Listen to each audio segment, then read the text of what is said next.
সরকারের দায়িত্ব গ্রহণ করার মাত্র কিছুক্ষণ পরেই আমি আপনাদের কাছে দুটো কথা বলতে এসেছি।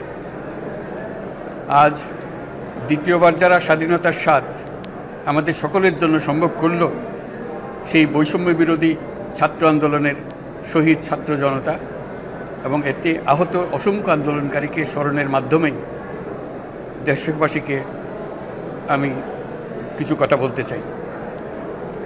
তাদের দুঃসাহসিক আত্মত্যাগ, সাহস ও সারা দেশকে ঐক্যবদ্ধ করার বিনিময়ে ছাড়া এই স্বাধীনতা অর্জন কখনোই সম্ভব হতো না। সেই সঙ্গে তাদের সেই মুক্তির আকুতিগুলো উপলব্ধি করে সেনা, নৌ এবং বিমান বাহিনীর যে অকুতোভয় সদস্যরা দেশের মানুষের পাশে এসে দাঁড়িয়ে এই বিজয়কে ত্বরান্বিত করেছেন, তাদের প্রতিও জানায় জাতির পরম কৃতজ্ঞতা ও অভিনন্দন। ছাত্র জনতার অভ্যুত্থানে আমাদের দ্বিতীয় স্বাধীনতা অর্জন উৎসবের মুহূর্তে এই স্বাধীনতাকে নস্যাৎ করার জন্য ষড়যন্ত্রকারীরা দেশে একটা অরাজকতার ও ভীতির পরিবেশ সৃষ্টি করেছে। অরাজকতা আমাদের শত্রু, একে দ্রুত পরাজিত করতে হবে। এই মুহূর্তে সরকারের প্রথম কর্তব্য হিসেবে আমরা এই ষড়যন্ত্রকারীদের কঠিন হাতে দমন করব। স্বাধীনতার মুক্ত বাতাস যেন প্রত্যেকে বুক ভরে নিতে পারে, এই নিশ্চয়তা দানেই আমাদের সরকারের প্রথম পরিস্থিতি। এই ব্যাপারে দেশবাসীর সহযোগিতা কামনা করছি।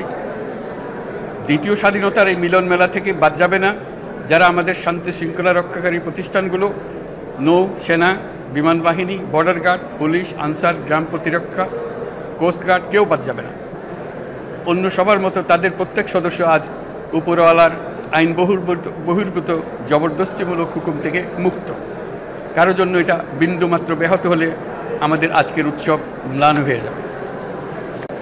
প্রচণ্ড নিষ্ঠুর পতিত স্বৈরাচারী সরকার এসব প্রতিষ্ঠানকে দিয়ে ক্ষমতা কুক্ষিগত করে রেখেছিল।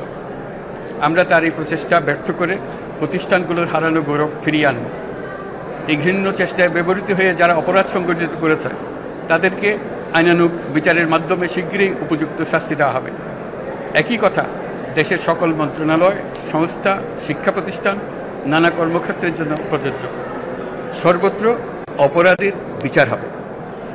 আজ প্রত্যেকটি প্রতিষ্ঠান ও তার সদস্যরা নিজ নিজ কর্তব্য পালন করার মাধ্যমে দ্বিতীয় স্বাধীনতাকে উপভোগ করবেন, দেশকে গৌরবের শীর্ষে নিয়ে যাবেন এবং দেশবাসীকে এবং জগৎবাসীকে উপভোগ করার সুযোগ করে দেবেন। আমি জাতির পক্ষ থেকে প্রত্যেকে নির্ভয়ে আনন্দ চিত্তে নিজ নিজ কর্মস্থলে নিজ নিজ সামর্থ্য নিয়ে এগিয়ে আসতে অনুরোধ করছি।